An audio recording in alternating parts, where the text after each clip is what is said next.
भारत माता की। भारत माता की। नमस्कार।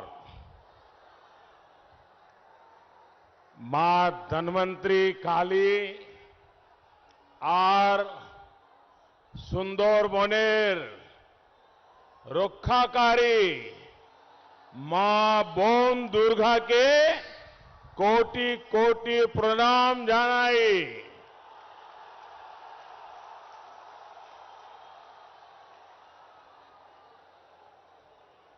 गंगा सागर की महिमा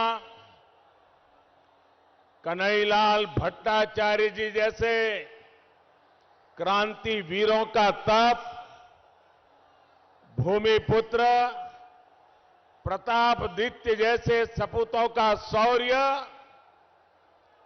इस मिट्टी का कण कण प्रेरित करने वाला है, हर पीढ़ी को प्रेरित करने वाला है। मैं देख रहा हूं आशोल परिवर्तन,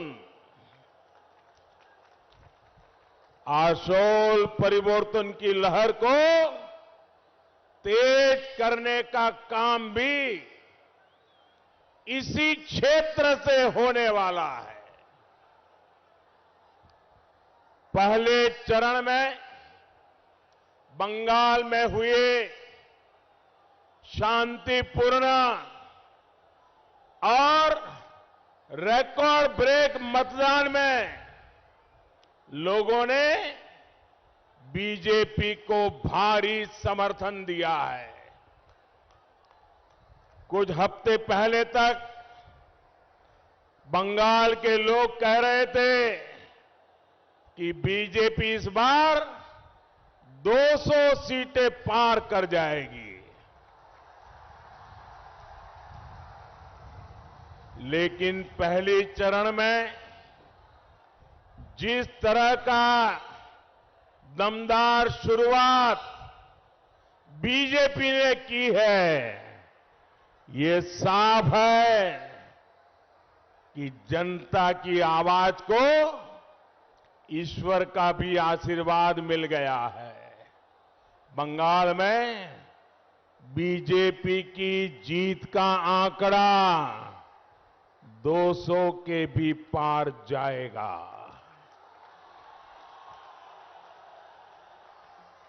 आज दूसरे चरण में भी लोग भारी संख्या में पोलिंग बूथ पर पहुंच रहे हैं। हर तरफ बीजेपी ही बीजेपी है, बीजेपी की लहर है। भाइयों और बहनों, आज यहां आपके बीच किसी भी चर्चा से पहले मैं बंगाल की बेटी शोभा मजुमदार जी को आदरपूर्वक श्रद्धांजलि देना चाहता हूं।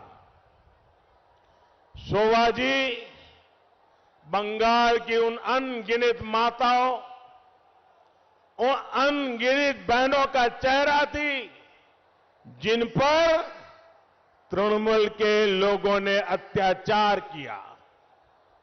शोभा जी का वो चेहरा मेरी आंखों से उतरता नहीं है और मुझे बहुत कष्ट होता है जब मैं ऐसे अपराध, ऐसे अत्याचार के बाद दीदी को ये कहता देखता हूं, कूल कूल। धमकी और गालियां देने वाली दीदी अब कह रही है कूल कूल। दीदी, ओ दीदी, दीदी, तृणमूल कुल नहीं, बंगाल के लोगों के लिए शूल है, शूल।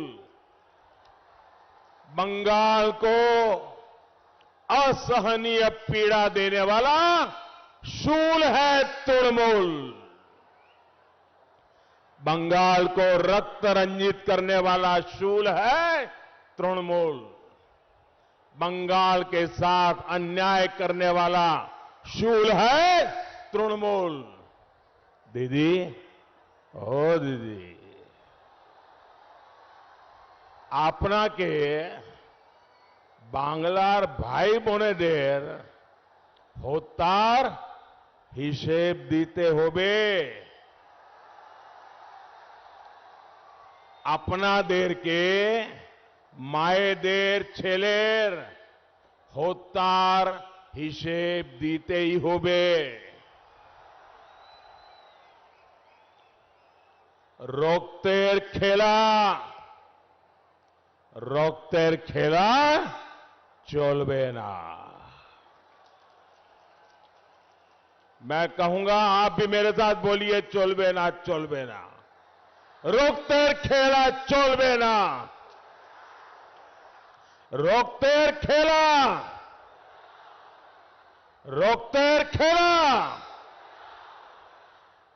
অত্যাচারের খেলা চলবে না, চলবে না।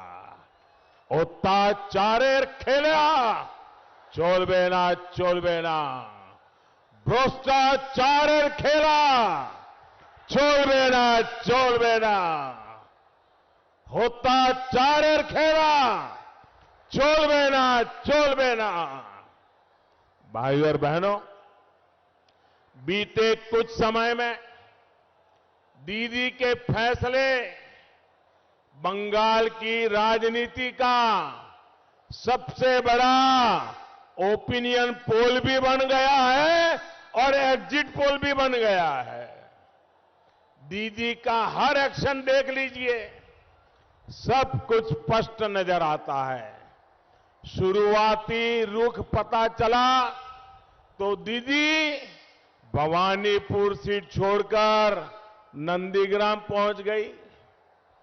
नंदीग्राम जाकर लगा और उन्हें लगा कि यहां आकर गलती कर दी है और अब तक का जो पोलिंग का मूड है, जो काम पूरा बंगाल करना चाहता था, वो आज नंदीग्राम पहले ही कर रहा है। गुस्से में वो नंदीग्राम के लोगों के अपमान पर उतर आई। पहले चरण की वोटिंग होने के बाद उनकी बौखलाहट और बढ़ गई है। कल ही दीदी ने देश के कई नेताओं को संदेश भेजकर मदद की अपील की है।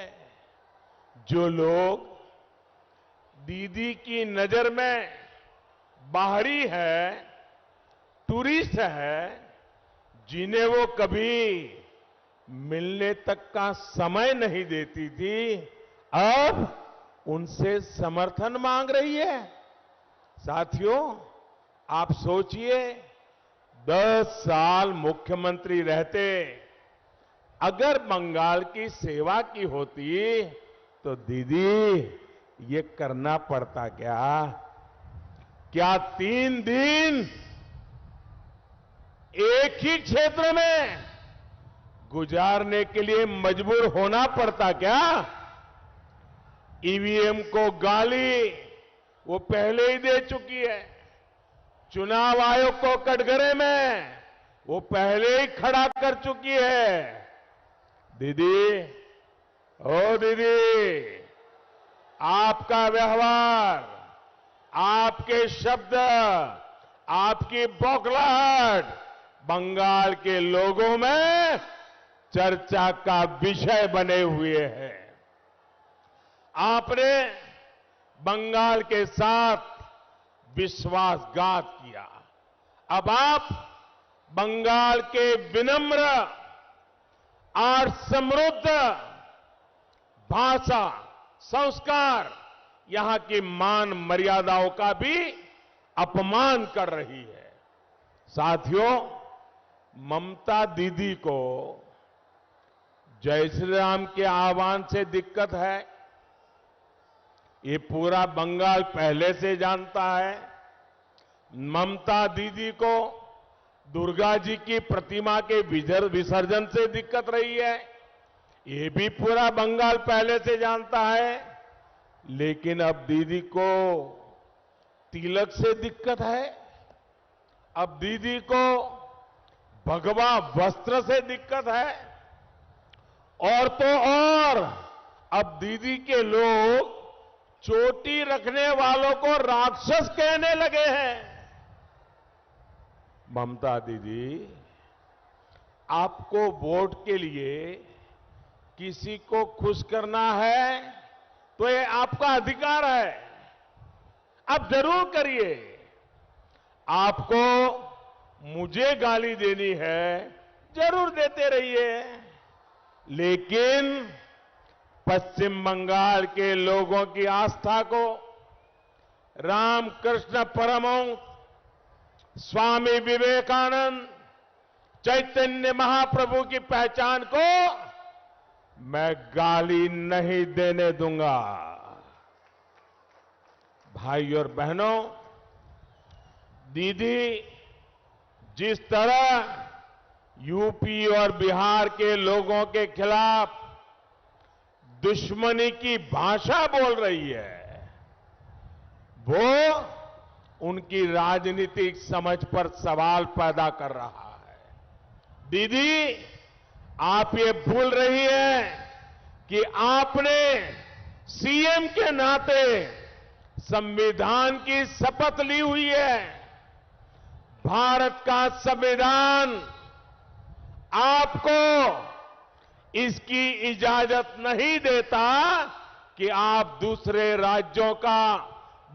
राज्यों के लोगों का इस तरह अपमान करें। मैं फिर कहूंगा, आपको मेरी जितनी बेइज्जती करनी हो उतनी बेइज्जती करिए।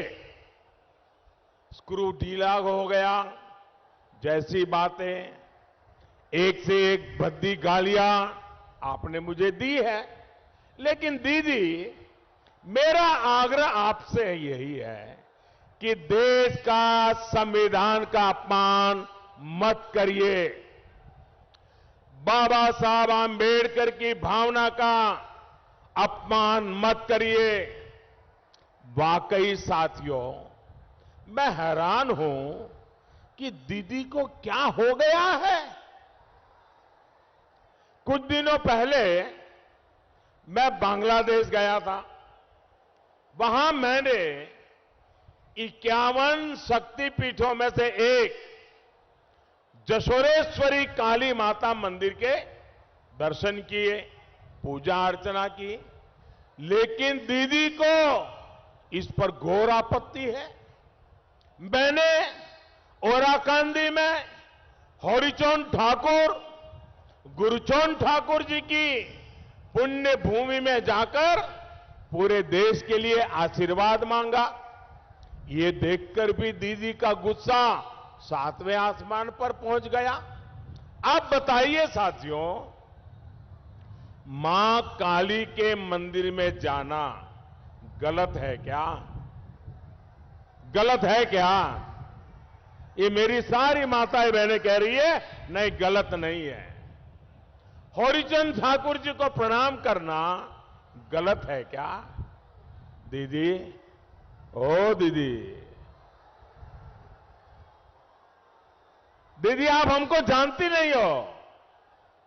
दीदी, हम सीजनल श्रद्धा वाले लोग नहीं हैं। हम अपनी आस्था, अपनी परंपरा पर हमेशा गर्व करने वाले लोग हैं।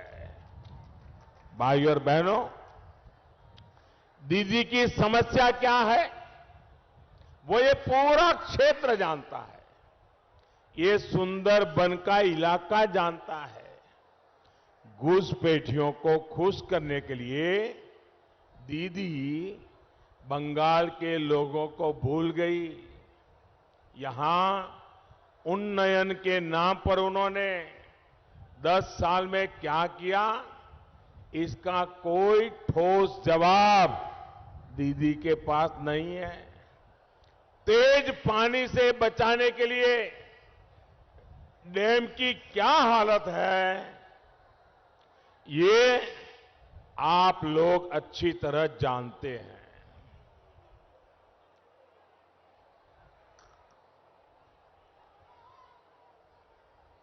अम्फान साइक्लोन के समय आप लोगों की मदद करने के बजाय इन लोगों ने आपको ही लूट लिया।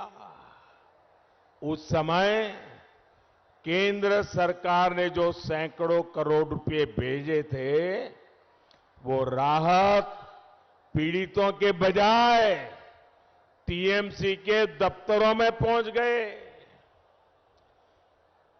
इसी लूट का दूसरा नाम है खेला होबे। दीदीर जोने बांग्ला खेलार माठ छिलो, खेलार माठ आछे और खेलार माठी थापकबे। बीजेपीर जोने बांग्ला उन्नयनेर माठ होए उठबे। बीजेपीर जोने बांग्ला शिक्षार माठ होए उठबे। बीजेपीर जोने बांग्ला शिल्पेर माठ होए उठबे। भाइयों बहनों, दीदी की सरकार ने सुंदरबन जैसे पर्यटन समृद्ध क्षेत्र को, यहां के द्वीपों को, यहां के तटों का विकास नहीं किया। सोनार बांग्ला के लक्ष्य के साथ बीजेपी की डबल इंजन सरकार यहां कनेक्टिविटी को प्राथमिकता देगी। गंगा सागर की महिमा को, गंगा सागर मेले की भव्यता और दिव्यता को बंगाल की भाजपा सरकार नई ऊंचाई पर ले जाएगी। साथियों, तृणमूल की तोलाबाजी ने गरीब, मध्यम वर्ग, उद्यमी सभी का जीना दुश्वार किया हुआ है। घर बनता है तो उसमें कटमनी, बच्चों के एडमिशन, जॉब की एप्लीकेशन, उसमें भी कटमनी, होम लोन हो, एजुकेशन लोन हो, अस्पताल में एडमिशन हो, हर जगह कटमनी, कटमनी, कटमनी। गरीबों, दलितों, पिछड़ों को इस स्थिति ने सबसे ज्यादा परेशान किया है। कोरोना काल में भाजपा सरकार ने दिल्ली से मुफ्त चावल भेजा तो उसमें भी कटमनी, गरीब की थाली में भी कटमनी। प्रधानमंत्री आवास योजना के तहत पूरे देश में करोड़ों घर बने। बंगाल में केंद्र सरकार ने 30 लाख से ज्यादा घर गरीबों के लिए स्वीकृत किए हैं, लेकिन कटमनी के कारण यहां अनेक गरीबों के घर अधूरे पड़े हैं। हर घर जल, इस मिशन के लिए भी केंद्र की बीजेपी सरकार ने सैकड़ों करोड़ रुपए भेजे, लेकिन तृणमूल सरकार ने उसका पूरा उपयोग भी नहीं किया। इन सारी स्थितियों को बदलने का काम बंगाल की बीजेपी सरकार करेगी। साथियों, टीएमसी सरकार की नीतियों का बहुत बड़ा नुकसान हमारे किसान भाई बहनों ने उठाया है। दीदी की मनमानी की वजह से बंगाल के लाखों किसान पीएम किसान सम्मान निधि के लाभ से वंचित है। साथियों, किसान सम्मान योजना के तहत पूरे देश में 10 करोड़ से ज्यादा किसानों के बैंक खातों में 1.25 लाख करोड़ रुपए से ज्यादा जमा कराए जा चुके हैं। 1.25 लाख करोड़ 10 करोड़ किसानों के खाते में, कोई कटमनी नहीं, सीधा सीधा। बीते 3 वर्षों में देश भर के किसानों के बैंक खातों में सीधे पैसे ट्रांसफर हुए हैं। लेकिन दीदी ने बंगाल के किसानों से न जाने किस बात की दुश्मनी निभाई है। उन्होंने बंगाल के एक भी किसान को इस योजना से जुड़ने ही नहीं दिया। केंद्र सरकार कहती रही, किसानों के नाम मांगती रही, उनके बैंक के अकाउंट मांगती रही, लेकिन दीदी ने यहां के किसानों की परवाह नहीं की। ऐसे जैसे किसानों को सजा करने का मन बना लिया था। अब मैं जब आज बंगाल की धरती पर खड़ा हूं, बंगाल की पवित्र धरती पर खड़ा हूं, बंगाल के वीरों की धरती पर खड़ा हूं, तब मैं आज बंगाल के मेरे किसान भाइयों बहनों को भरोसा देना चाहता हूं। मेरे किसान भाइयों बहनों, आप सुन लीजिए मेरी बात को, और 2 मई के बाद मेरे से हिसाब मांगना, मैं हिसाब देने के लिए आऊंगा। जैसे ही 2 मई को बंगाल में बीजेपी की सरकार बनेगी, तुरंत ही पीएम किसान योजना का लाभ आप तक पहुंचाने की प्रक्रिया शुरू कर दी जाएगी। बंगाल के एक किसान के बैंक खाते में, प्रत्येक किसान के बैंक खाते में 18,000 रुपया सीधा उसके खाते में ट्रांसफर कर दिया जाएगा।